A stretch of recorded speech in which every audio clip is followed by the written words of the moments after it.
by someone called Dorothy Parker. Amazing, amazing poem. For be the things I am wiser to know, idleness, sorrow, a friend or a foe. For be the things I've been better without, love, curiosity, freckles and doubt. 3 be the things I shall never attain, envy, content and sufficient champagne.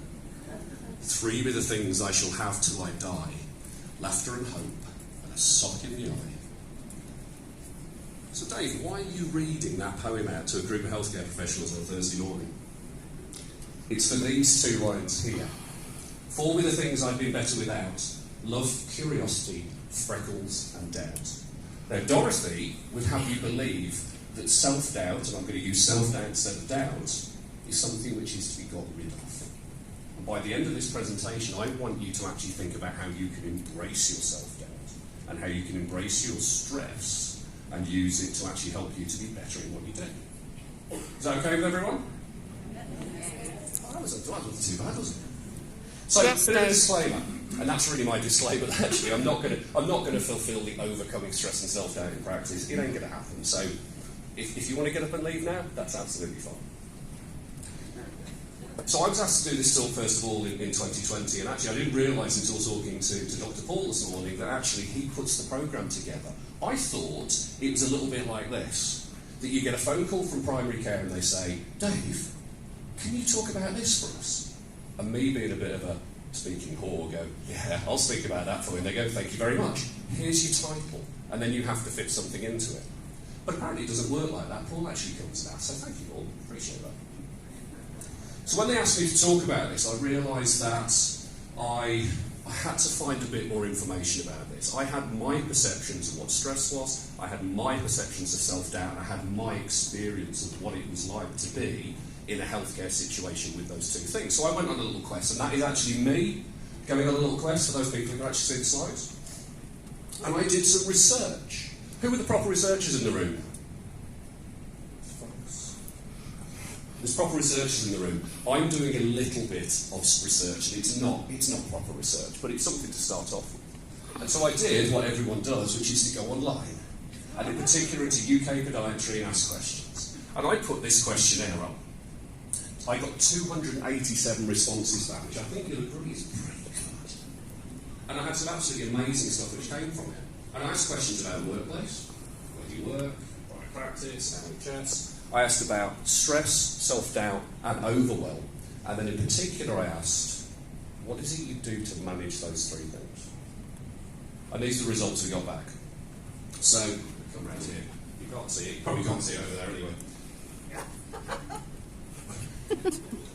Perfectly timed that was fantastic. So as you can see, in terms of the demographic breakdown, very much private practice. Give me a wave if you're in private practice. Yeah. Give me a wave if you're on the NHS.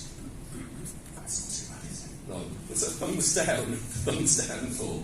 So it's very much private practice centric, so I know that limits the results. But I think you can see blue is yes, green is no.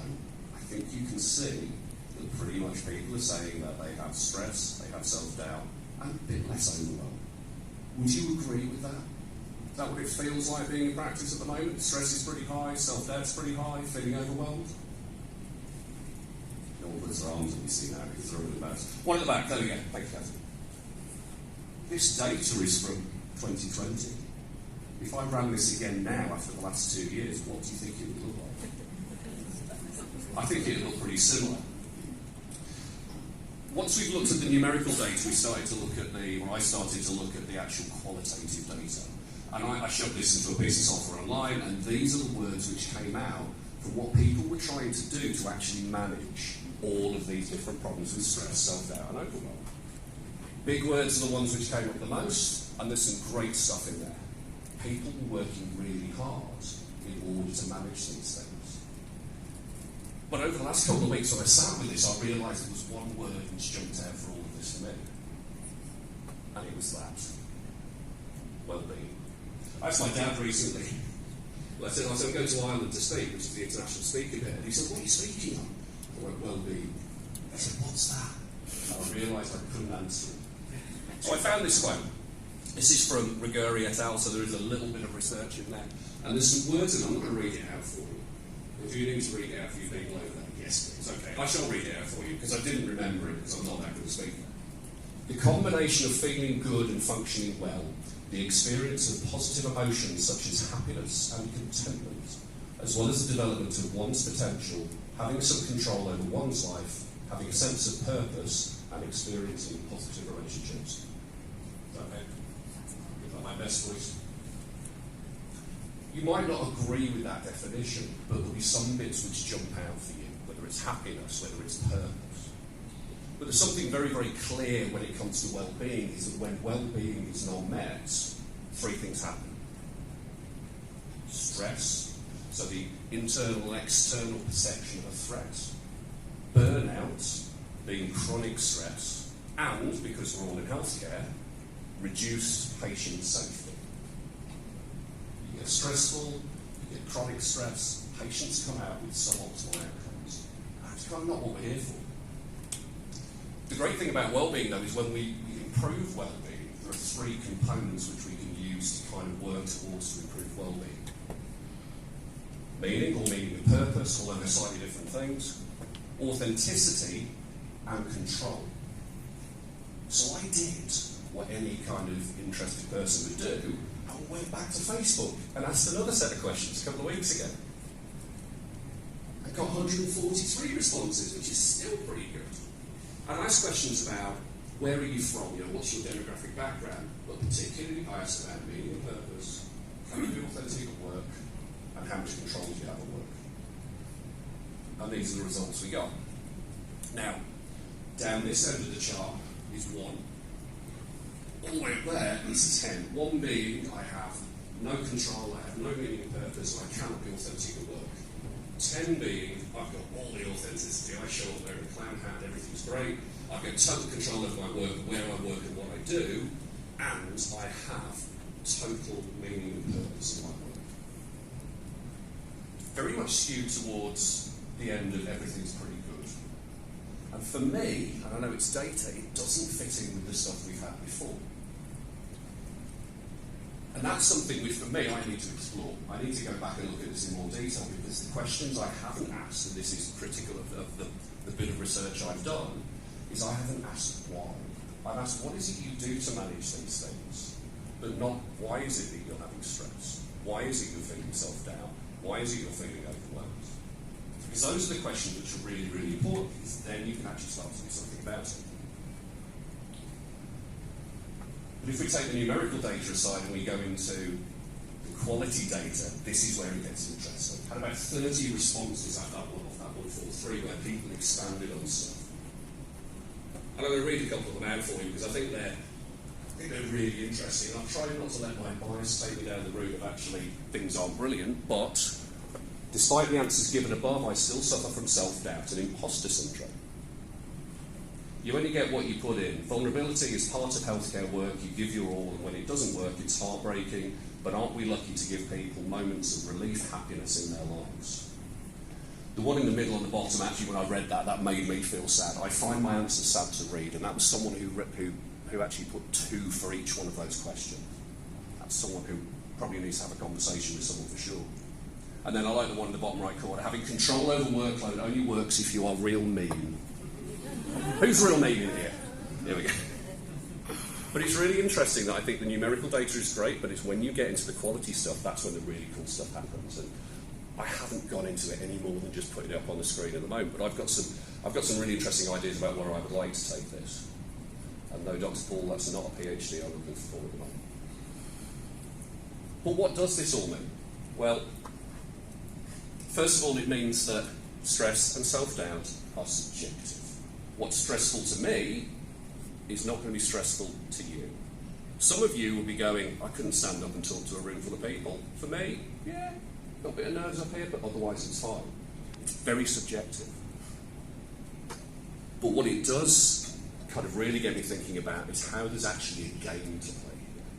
And this is the point where I actually show you this amazing curve it's a pressure performance curve by Yerkes and Dodson from 1908. I did work out how long it was ago and I can't remember now. And there's a couple of things on this chart, on this curve, which are really interesting. On the left-hand side here, you have this thing called bore out. On the right-hand side, you have burnout, and in the middle, you have this thing called the ideal zone. Now, because it's a bit of a boring chart, I'm going to do some audience participation. So, Martin and Louise, can I borrow you for a moment, please? Yeah, they weren't expecting that.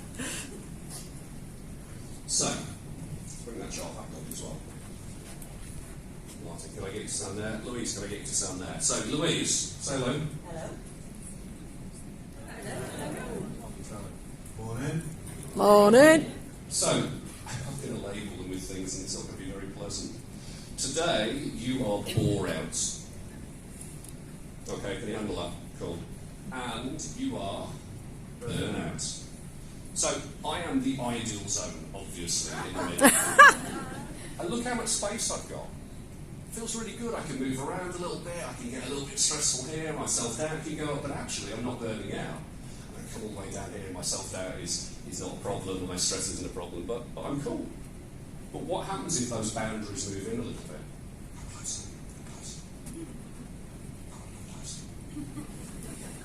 I haven't got much space to move. The chensol's really nice. Really? Is that your perfume? But you can see that I don't have much space to move here. 4 years, isn't it? That's a good idea. Well, I don't have much space to move here, so the game for me is how do you increase the gap between bore out and burnout? To give me the space so I can manage my stress and my self-doubt on a day-to-day basis. Because that's the game. We're not going to be without stress, we're not going to be without self-doubt. It's how much room have you got to be able to function normally being inverted commas, and still do your day-to-day job. Thank you both. Round of applause for these two, please. They do smell nice. But I'm obviously going to give you something which is going to help with this. And I could go into a huge amount of detail on this, and there'll be some things on here which stand out for you and you go, yeah, that's really good. There'll be other things which you go, no, I'm not touching that with a barge pole. First is to find meaning and purpose. Who here feels that they've got meaning and purpose in the job that they do? Who hasn't? Yeah, okay, big answers, nothing to be ashamed of at all. Coming to work is great because we get this amazing thing called money. And that money allows us to do some really cool things. And it may be that your meaning and purpose is in what you do at work. And the people you're going to listen to today have got huge meaning and purpose in the work that they do. And that is fantastic. But for some of us, the meaning and purpose is outside of work. Find what it is, enjoy it, make the most of it. That's the thing to do. Find meaning and purpose in the things that you do, and it might be outside of work. The second is have people you can talk to. Who's got people they can actually talk to about this stuff? Who hasn't? Who works on their own and hasn't got people they can talk to? If you go outside, there's really tall lampposts out here, and you have a conversation with a lamppost, I guarantee you'll feel better. And you're laughing over there, but actually it's true. But if you can have somebody close to you, whether it's a partner, whether it's a colleague, whether it's a coach, whether it's a mentor, somebody who you can talk to actually get an objective view of what's going on in your life, it can make a huge, huge difference. Understand your values. Anyone here know their values? Has anyone ever done any exercise on values? I've got 4 values. Love, learning, freedom and fun. And the beautiful thing about my values is now I understand why I do the things that I do. And over the years, I've kind of wondered and scratched my head, why did I leave that NHS job? And then I've realised it's because I didn't necessarily have the freedom I wanted, I wasn't having fun anymore, and I wasn't loving what I was doing.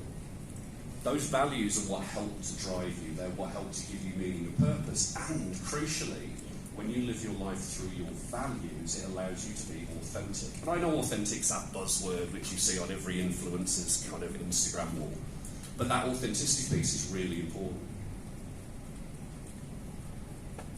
If anyone knows me, they know that I'm a mindfulness nut. I'm currently doing an MSc in mindfulness, which for a tattooed skinhead is a little bit of a weird thing, but it's cool. Mindfulness for me has been an absolute game changer, and I use that cheesy term in the way it's intended. There's a guy who actually took mindfulness into a thing called mindfulness-based stress reduction. A guy called John Kabat-Zinn, and he talks about the fact that mindfulness is being present in the moment without judgment. Being able to be aware of how you're feeling, being able to be aware of what's going on in your mind and in your body. And when we had with Marty and Louise before, when we were talking about the gap, can you imagine what it would be like to know exactly where you are between bore-out and burnout at any point? It's a really powerful thing to have. So practicing mindfulness is a really cool way to do things. Creating a success journal. Has anyone got a success journal? There we go. Success journals are brilliant. You basically write down the stuff which you have done, which has been successful for you, and when you're feeling that moment of stress and self-doubt, you open it up and you go, oh, I am really good. The version of this I had was a wall of awesomeness, where I used to put all the nice things that people said on me on the wall, and whenever I was feeling a bit crap, I'd look at the wall and go, yeah, I feel better about myself. Because sometimes we forget these things. We have a bias towards negativity. We have a bias to look at the things which aren't good. So having that constant reminder of things which are good is really cool. And get good at self-doubt. It ain't going away. Sorry. Get good at knowing that self-doubt is just, it's just your mind and your body telling you that actually you're pushing things, you're learning, you're growing, and you're developing, and that is a good thing.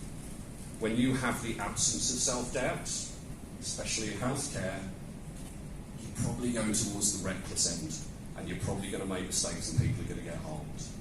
Get good at your self-doubt. God, I can't believe I actually brought that picture up. Those pictures up there represent my kind of 25-year journey in healthcare. Top left is me on the steps of UC at Westbourne Road when I graduated as a nurse back in 2000.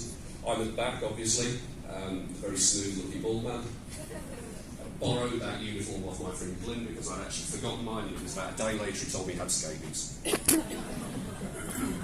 Very dodgy situation. The one in the middle is me after being dunked on D11 at Dudley Road Hospital, which you don't do now. What do you get now if you leave? You get a curry now, don't you? Then they used to dunk you in the bath and cover you with shaving foam. The one on the far right is me in my private practice in Kidderminster in Worcestershire, when I was looking young and happy. And then the one at the bottom was me in October of last year running 2 mindfulness sessions at the foot and ankle show. That's kind of been my journey, and all of the things I've talked about this morning around well-being, around choice, around meaning, around purpose, around authenticity, have followed me through that.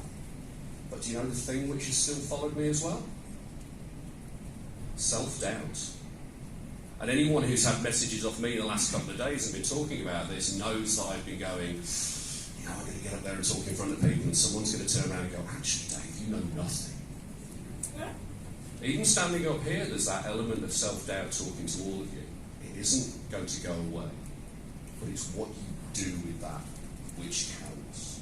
I'm really interested to see what photos are going to come up in the next 25 years.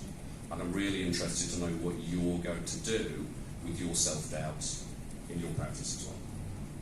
Thank you for listening.